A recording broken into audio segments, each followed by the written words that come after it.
Hello everyone, welcome to our YouTube channel शिक्षा alliance. Before starting current MCQ session of 2 नवंबर, हम कल के home assignment को पहले डिस्कस करेंगे। हमारा क्वेश्चन था, recently India and which country get 3 new UNESCO biosphere reserve.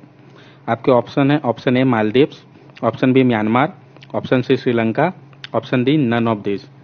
इसका करेक्ट आंसर है ऑप्शन ए मालदीव्स, जो international coordinating council of UNESCO United Nation educational scientific and cultural organisation है। मैन एंड बायोस्फीयर प्रोग्राम के अंतर्गत इन्होंने पन्ना biosphere reserve, जो कि मध्य प्रदेश में है इंडिया का, और Fuvahmulah biosphere reserve Maldives and Addu atoll biosphere reserve Maldives का, उसको UNESCO world network of biosphere reserve में इंक्लूड किया है। अब हम जानेंगे फैक्ट। तो UNESCO United Nation educational scientific and cultural organisation, इसके डायरेक्टर जनरल ऑड्रे अजोले है और हेडक्वार्टर पेरिस फ्रांस में है।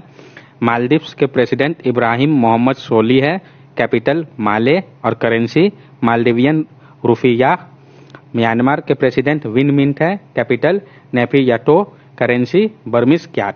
श्रीलंका के president Gotabaya Rajapaksa, capital Colombos, currency Sri Lankan rupee. So let's begin our current MCQ session of 2 November. हमारा फर्स्ट क्वेश्चन है, 2 November is observed as. आपके option है, option A world tsunami awareness day, option B international day to end impunity for crime against journalist, option C developmental language disorder awareness day, option D none of this. इसका correct answer है option B, international day to end impunity for crime against journalist. जो 2 नवंबर है वो international day to end impunity for crime against journalist को observe किया जाता है। जो यूनाइटेड नेशन जनरल असेंबली है, उन्होंने प्रोक्लेम किया था 2 नवंबर को कि international day to end impunity for crime against journalist होगा अपने जनरल असेंबली के रेजोल्यूशन पे। ये जो रेजोल्यूशन है वो अर्ज करता है मेंबर स्टेट है कि वो इम्प्लीमेंट करे डेफिनिट मेजर्स को, जो कि काउंटर करे प्रेजेंट कल्चर ऑफ इम्प्यूनिटी को। इस दिन को चुना गया था क्योंकि जो असैसिनेट किया गया था 2 फ्रेंच जर्नलिस्ट को माली पे 2 नवंबर 2013 पे, इसी कारण। अब वर्ल्ड सुनामी अवेयरनेस डे जो आपका ऑप्शन था वो 5 नवंबर को मनाया जाता है, और developmental language disorder awareness day ये 18 अक्टूबर को ऑब्जर्व किया जाता है। Next question number 2, recently Kabartal wetland designated as Ramsar site. Kabartal wetland is in which state.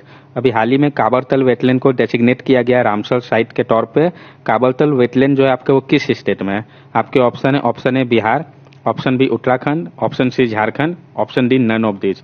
इसका करेक्ट आंसर है ऑप्शन ए बिहार। जो रामसर कन्वेंशन है उसने डिक्लेयर किया है काबरतल वेटलैंड, जिसको कि हम कांवर झील के भी नाम से जानते हैं, बेगूसराय बिहार में है, कि एक साइट है इंटरनेशनल इंपॉर्टेंस का। काबरतल वेटलैंड जो है उसको इंक्लूड किया गया है list of wetland of international importance में, जो कि स्टैब्लिश किया गया था आर्टिकल 2.1 के द्वारा कन्वेंशन के। अब तक डेजिग्नेटिंग आसान कंजर्वेशन रिजर्व देहरादून, जो अभी हाल ही में आसान कंजर्वेशन रिजर्व था देहरादून उत्तराखंड का, और काबरतल वेटलैंड बेगूसराय बिहार का रामसर साइट डिक्लेयर करने के बाद जो टोटल नंबर है रामसर साइट का इंडिया पे वो 39 हो चुका है, जो कि हाईएस्ट है साउथ एशिया पे। अब जो सेक्रेटेरिएट है रामसर कन्वेंशन ऑन वेटलैंड का, कहाँ पे है? तो ग्लैन स्विट्जरलैंड पे, और इसके सेक्रेटरी जनरल मार्था लोजस यूरेगो है। बिहार के सीएम नीतीश कुमार और गवर्नर फागू चौहान है। उत्तराखंड के सीएम त्रिवेंद्र सिंह रावत और गवर्नर श्रीमती बेबी रानी मौर्य है। झारखंड के सीएम हेमंत सोरेन और गवर्नर श्रीमती द्रौपदी मुर्मू है। Next question number 3, who inaugurate 4th edition of 2020 India energy forum by CERAWeek. किसने इनॉग्रेट किया जो 4th एडिशन था 2020 इंडिया एनर्जी फोरम सेरावीक का? आपके ऑप्शन है, option A Narendra Modi, option B Ramnath Kovind, option C Nitin Jairam Gadkari, option D none of this. इसका correct answer है option A Narendra Modi. Prime minister Narendra Modi ने इनॉग्रेट किया है जो 4th एडिशन था India energy forum by CERAWeek Cambridge energy research association, जिसको हम कहते हैं। सेरावीक एक ग्लोबल प्लेटफॉर्म है समझने के लिए जो बेस्ट प्रैक्टिसेस है, ताकि डिस्कस किया जा सके रिफॉर्म को और इन्फॉर्म किया जा सके जो स्ट्रेटेजीज है जिसके द्वारा एक्सेलरेट किया जाएगा इन्वेस्टमेंट को Indian oil and gas value chain पे। इस साल का थीम क्या है 2020 का? India's energy future in a world of change. ये 5वां ये इवेंट है जिसको कि ऑर्गेनाइज किया गया है NITI Aayog and ministry of petroleum and natural gas के द्वारा। अब ministry of petroleum and natural gas union minister कौन है? तो धर्मेंद्र प्रधान, इसका हेडक्वार्टर न्यू दिल्ली पे है। रामनाथ कोविंद जो आपका ऑप्शन था वो प्रेसिडेंट ऑफ इंडिया है, और नितिन जयराम गडकरी ये ministry of road transport and highway and ministry of micro small and medium enterprise है। Next question number 4, Recently, Nitin Gadkari announced that Feni Bridge connecting India and which country to be completed by December 2020। तो अभी हाल ही में नितिन गडकरी ने announce किया कि जो फेनी bridge है वो कनेक्ट करेगा इंडिया को किस कंट्री के साथ, जिसको कि कंप्लीट कर लिया जाएगा दिसंबर 2020 में। आपके ऑप्शन है option A Iran, option B Bangladesh, option C Myanmar, option D none of this. इसका करेक्ट आंसर है ऑप्शन बी बांग्लादेश। नितिन गडकरी जो कि यूनियन मिनिस्टर है रोड ट्रांसपोर्ट एंड हाईवे का, उन्होंने अनाउंस किया है कि जो 1.8 किलोमीटर लॉन्ग फेनी ब्रिज है, जिसको कि रिइंफोर्स सीमेंट कॉन्क्रीट ब्रिज भी बोलते हैं हम, रिवर फेनी के ऊपर, जो कि कनेक्ट करेगा साबरूम इन त्रिपुरा जो कि इंडिया पे है एंड रामगढ़ इन चिटागोंग बांग्लादेश से। तो किस स्टेट में अगर पूछ दे तो त्रिपुरा को बांग्लादेश से कर रहा है, साबरूम त्रिपुरा का, और रामगढ़ जो कि चिटागोंग में है बांग्लादेश के, उससे, जो कि कंप्लीट कर लिया जाएगा दिसंबर 2020 पे। ये जो अनाउंसमेंट है वर्चुअल इवेंट जो कि ऑर्गेनाइज किया गया था, फाउंडेशन स्टोन जब रखा गया था 9th नेशनल हाईवे प्रोजेक्ट का त्रिपुरा पे, उस समय किया गया था। अब हम कुछ फैक्ट को डिस्कस कर ले तो त्रिपुरा के सीएम बिप्लाब कुमार देव है और गवर्नर रमेश बायस और कैपिटल अगरतला है। बांग्लादेश के पीएम शेख हसीना है, कैपिटल ढाका और करेंसी बांग्लादेशी टका है। ईरान के प्रेसिडेंट हसन रोहानी है, कैपिटल तेहरान और करेंसी ईरानियन रियाल। म्यांमार के president Win Myint, capital Naypyidaw, currency Burmese kyat है। Next question number 5, The 8th India-Mexico Joint Commission meeting, which was held virtually. The meeting was chaired by whom from India side? तो जो 8th India-Mexico Joint Commission meeting हुआ है virtually, उस meeting में India के side से किसने chair किया है? आपके ऑप्शन है option A Ramesh Pokhriyal Nishank, option B Rajnath Singh, option C Subrahmanyam Jaishankar, option D none of this. इसका करेक्ट आंसर है ऑप्शन सी सुब्रमण्यम जयशंकर। जो 8 India Mexico joint commission meeting जो कि वर्चुअली हुआ था, इसको को चेयर किया गया था एस जयशंकर जो कि एक्सटर्नल अफेयर मिनिस्टर है इंडिया के, और मार्केल इब्राड जो कि मिनिस्टर ऑफ फॉरेन अफेयर है यूनाइटेड मैक्सिकन स्टेट के। दोनों कंट्री ने अप्रिशिएट किया इस प्रोग्रेस को जो कि बायलैटरल ट्रेड के बीच में और कमर्शियल रिलेशन के बीच में हुआ है इंडिया और मैक्सिको के। दोनों कंट्री तैयार हो गए कि वो और मजबूत करेंगे प्रिविलेज पार्टनरशिप को, साथ साथ न्यू मोमेंटम लाएंगे जो फील्ड है trade and commerce, agriculture, health, space, science and technology, energy, culture and education के फील्ड पे। दोनों साइड ने अपना व्यू को एक्सचेंज किया, रीजनल और इंटरनेशनल इश्यू को लेकर म्यूचुअल इंटरेस्ट को देखते हुए पोस्ट कोविड-19 इकोनॉमी रिकवरी प्लान को भी डिस्कस किया है। अब हम कुछ फैक्ट देख ले तो मैक्सिको के president Andres Manuel Lopez Obrador है, कैपिटल मैक्सिको सिटी और करेंसी मैक्सिकन पेसो है। रमेश पोखरियाल निशंक जो है वो मिनिस्ट्री ऑफ एजुकेशन है। राजनाथ सिंह ये मिनिस्ट्री ऑफ डिफेंस और Subrahmanyam Jaishankar ministry of external affairs. Next question number 6, recently which state government told its staff not to act in film और serials? अभी हाल ही में किस स्टेट के गवर्नमेंट ने बोला अपने स्टाफ को कि वो नहीं एक्ट करे फिल्म और सीरियल्स पे? आपके ऑप्शन है option A Karnataka, option B Telangana, option C Andhra Pradesh, option D none of this. इसका करेक्ट आंसर है ऑप्शन ए कर्नाटका। एक ड्राफ्ट निकाल के Karnataka state civil service conduct rule 2020 ये बोला गया है कि जो स्टेट गवर्नमेंट के एम्प्लॉय है उनको बैन किया जाता है एक्ट करने में फिल्म और टेलीविजन सीरियल से, पब्लिश करने में बुक्स व क्रिटिसाइज करने में कोई भी स्टेट व यूनियन गवर्नमेंट के पॉलिसीज को, इसके लिए उनको बैन किया गया है। वो नहीं एक्ट कर सकते हैं टेलीविजन सीरियल फिल्म में बिना परमिशन के कॉम्पिटेंट अथॉरिटी के, यानी अगर कॉम्पिटेंट अथॉरिटी का परमिशन हो तो एक्ट कर सकते हैं। गवर्नमेंट स्टाफ को स्टॉप किया गया है कि वो स्पॉन्सरशिप मीडिया प्रोग्राम जो कि रेडियो और टेलीविजन चैनल पे होता है उस पर भी नहीं भाग लेंगे।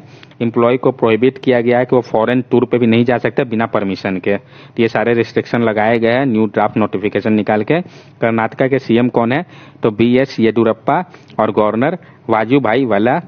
तेलंगाना का सीएम के चंद्रशेखर राव और governor doctor Tamilisai Soundararajan. Andhra Pradesh के सीएम YS जगन मोहन रेड्डी और governor Biswabhusan Harichandan. Next question number 7, Microsoft India and which institute collaborate to empower over 1 lakh underserved young women in India and with digital skill?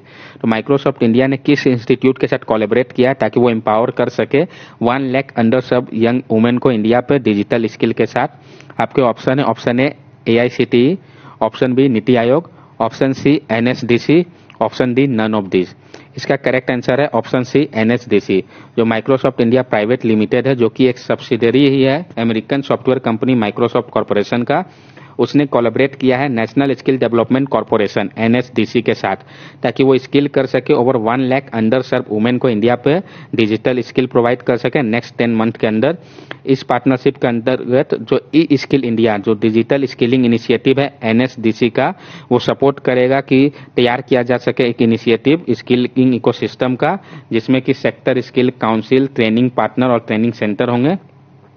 अब 21 अगस्त 2020 को IBM international business machine corporation ने announce किया था कि वो collaborate करेंगे national skill development corporation के साथ, ताकि वो free digital education platform provide करे इमर्जिंग टेक्नोलॉजीज को, प्रोफेशनल स्किल डेवलपमेंट को, ताकि इक्विप किया जा सके नेक्स्ट जनरेशन को डिजिटल स्किल के साथ। अब हम कुछ फैक्ट में डिस्कस कर ले तो माइक्रोसॉफ्ट इंडिया प्राइवेट लिमिटेड का हेडक्वार्टर हैदराबाद तेलंगाना में है और इसके प्रेसिडेंट आनंद महेश्वरी है। National skill development corporation NSDC, इसके MD एंड CEO कौन है? तो मनीष कुमार और हेडक्वार्टर न्यू दिल्ली इंडिया पे है। AICTE all India council for technical education, ये एक स्टैट्यूटरी बॉडी है national level council for technical education के लिए, किसके अंदर? तो department of higher education, ministry of HRD, जिसको कि अब हम मिनिस्ट्री ऑफ एजुकेशन के नाम से जानते हैं। इसका हेडक्वार्टर न्यू दिल्ली पे है। इसको फाउंड किया गया था नवंबर 1945 में और इसके चेयरपर्सन अनिल सहस्रबुद्धे है। नीति Aayog, national institution for Transforming India, ये एक पॉलिसी थिंक टैंक है गवर्नमेंट ऑफ इंडिया को, जिसको कि स्टैब्लिश किया गया था ताकि अचीव किया जा सके सस्टेनेबल डेवलपमेंट गोल को कोऑपरेटिव फेडरलिज्म के साथ, ताकि फोस्टर किया जा सके involvement of state government of India को इकोनॉमिक पॉलिसी मेकिंग प्रोसेस में। इसको फॉर्म कब किया गया था? तो 1 जनवरी 2015 में, रिप्लेस करके प्लानिंग कमीशन को। इसका हेडक्वार्टर न्यू दिल्ली पे है और इसके चेयरपर्सन नरेंद्र मोदी है और इसके जो CEO है Amitabh Kant. Next question number 8, Who inks rupees 400 crore pact with Tech Mahindra for project Parivartan? तो किसने 400 करोड़ का पैक्ट साइन किया है टेक महिंद्रा के साथ प्रोजेक्ट परिवर्तन के लिए? आपके ऑप्शन है option A SAIL, option B Coal India limited, option C HAL, option D none of this. इसका करेक्ट आंसर है option C HAL. Hindustan aeronautical limited HAL, इसने साइन किया एक कॉन्ट्रैक्ट 400 करोड़ का, जो कि 9 ईयर के लिए है टेक महिंद्रा के साथ, ताकि वो इम्प्लीमेंट कर सके इंटरप्राइज रिसोर्स प्लानिंग, जो कि सपोर्ट करेगा प्रोजेक्ट परिवर्तन को। ये जो टेक महिंद्रा है वो ट्रांसफॉर्म करेगा डिस्ट्रीब्यूटेड एप्लीकेशन को सेंट्रलाइज एप्लीकेशन में सारे 20 डिविजन्स पे और रिसर्च एंड डेवलपमेंट सेंटर पे हिंदुस्तान एरोनॉटिकल लिमिटेड का। प्रोजेक्ट परिवर्तन है क्या? तो ये एक कम्प्रिहेंसिव बिजनेस इंटीग्रेशन एक्सरसाइज है जो कि अचीव करेगा सेंट्रलाइज ERP फॉर हेल्थ। जो मेन ऑब्जेक्टिव क्या है इस प्रोजेक्ट का? तो अचीव करना स्टैंडर्डाइजेशन, रैशनलाइजेशन और इंटीग्रेट करना बिजनेस प्रोसेस को अक्रॉस हिंदुस्तान एरोनॉटिकल लिमिटेड, ताकि वो डिलीवर कर सके बिजनेस वैल्यू को, consolidation of data and rationalise कर सके प्रोसेस को और अचीव कर सके ऑपरेशनल एक्सीलेंस को। अब हिंदुस्तान एरोनॉटिकल लिमिटेड, इसके चेयरमैन कौन है? तो R माधवन और इसका हेडक्वार्टर बेंगलुरु कर्नाटका पे है। SAIL, Steel Authority of India Limited, ये एक Indian state owned steel making company है जो कि न्यू दिल्ली इंडिया पे है। ये एक पब्लिक सेक्टर अंडरटेकिंग है जिसको कि ओन्ड और ऑपरेट किया जाता है गवर्नमेंट ऑफ इंडिया के द्वारा। इसके CEO अनिल कुमार चौधरी है और इसका हेडक्वार्टर न्यू दिल्ली में है और इसको फाउंड किया गया था 19 जनवरी 1954 पे। कोल इंडिया लिमिटेड, ये Indian public sector coal mining and refining company है जिसका हेडक्वार्टर कोलकाता वेस्ट बंगाल में है। इसको फाउंड किया गया था 1 नवंबर 1975 में और इसके डायरेक्टर जो है वो प्रमोद अग्रवाल है। Next question number 9, Which state emerged as the best governed state in the large city state category based on governance in the Public Affair Index 2020? तो कौन सा स्टेट इमर्ज किया है बेस्ट गवर्न स्टेट के रूप में लार्ज स्टेट कैटेगरी पे, जो गवर्नेंस का पब्लिक अफेयर इंडेक्स था 2020 का उस पे? आपके ऑप्शन है option A Kerala, option B Odisha, option C Bihar, option D none of this. इसका करेक्ट आंसर है ऑप्शन ए केरला। केरला जो है वो इमर्ज किया है बेस्ट गवर्न स्टेट के रूप में लार्ज स्टेट कैटेगरी पे, जबकि गोवा जो है वो बेस्ट गवर्न स्टेट है स्मॉल स्टेट कैटेगरी पे और चंडीगढ़ जो है वो बेस्ट गवर्न है यूटी के केस में governance in public affair index 2020 पे, जिसको कि रिलीज किया गया पब्लिक अफेयर सेंटर के द्वारा। पब्लिक अफेयर सेंटर एक नॉट फॉर प्रॉफिट ऑर्गेनाइजेशन है जिसको कि हेड किया गया है former Indian Space Research Organisation ISRO के चेयरमैन के कस्तूरी रंजन के द्वारा। अब जो लार्ज स्टेट कैटेगरी बोला गया था तो उसमें फर्स्ट रैंक केरला का है, सेकंड तमिलनाडु और third Andhra Pradesh. Small state category में फर्स्ट रैंक गोवा का है, सेकंड मेघालय, थर्ड हिमाचल प्रदेश। और यूटी के कैटेगरी में first rank Chandigarh, second Puducherry, third Lakshadweep. अब जो लिस्ट परफॉर्मर है इसमें उसके बारे में भी हम जान लें तो उत्तर प्रदेश, ओडिशा और बिहार जो है वो बॉटम में है रैंकिंग के लार्ज स्टेट के कैटेगरी पे। मणिपुर, दिल्ली और उत्तराखंड जो है वो बॉटम पे है स्मॉल स्टेट के कैटेगरी पे। दादर एंड नागर हवेली, अंडमान, जम्मू एंड कश्मीर ये लिस्ट परफॉर्मर है यूटी कैटेगरी में। अब पब्लिक अफेयर्स सेंटर, इसके चेयरमैन के कस्तूरी रंगन है, ये लोकेटेड है बेंगलुरु कर्नाटका पे। Next question number 10, the first edition of Alexis Vastine international boxing tournament for elite boxer were held in which country. जो पहला एडिशन है Alexis Vastine international boxing tournament का एलाइट बॉक्सर के लिए वो किस कंट्री में हुआ है। आपके ऑप्शन है, option A Japan, option B France, option C Russia, option D none of this. इसका करेक्ट आंसर है ऑप्शन बी फ्रांस।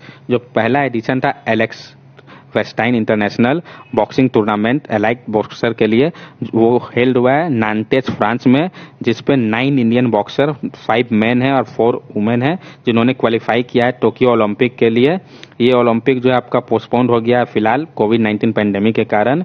इसको ऑर्गेनाइज किसने किया था Alexis Vastine international boxing tournament को, तो AIBA जो कि इंटरनेशनल बॉक्सिंग एसोसिएशन है, और FFBOXC French boxing federation and यूबा यूरोपियन बॉक्सिंग फेडरेशन, इन तीनों ने मिल के किया है, जिसमें टोटल पार्टिसिपेशन जो है 10 नेशन का है। अब जो इंडियन विनर्स है तो उनके बारे में हम जान ले तो अमित पंघाल 52 kg कैटेगरी में गोल्ड मेडल उनको मिला है। आशीष कुमार 75 kg में उनको गोल्ड मेडल मिला है। संजीत 91 kg कैटेगरी में उनको गोल्ड मेडल मिला है। ये 3 है जिनको गोल्ड मेडल मिला है। कविंदर सिंह विशिष्ट 57 kg कैटेगरी में इनको सिल्वर मेडल मिला है। शिवा थापा 63 kg कैटेगरी में इनको ब्रॉन्ज मेडल मिला है। सुमित सांगवन 81 kg कैटेगरी में इनको ब्रॉन्ज मिला है। Satish Kumar plus 91 kg category में इनको ब्रॉन्ज मेडल मिला है। तो सिल्वर मेडल सिर्फ एक को मिला है और बाकी को ब्रॉन्ज और 3 को गोल्ड।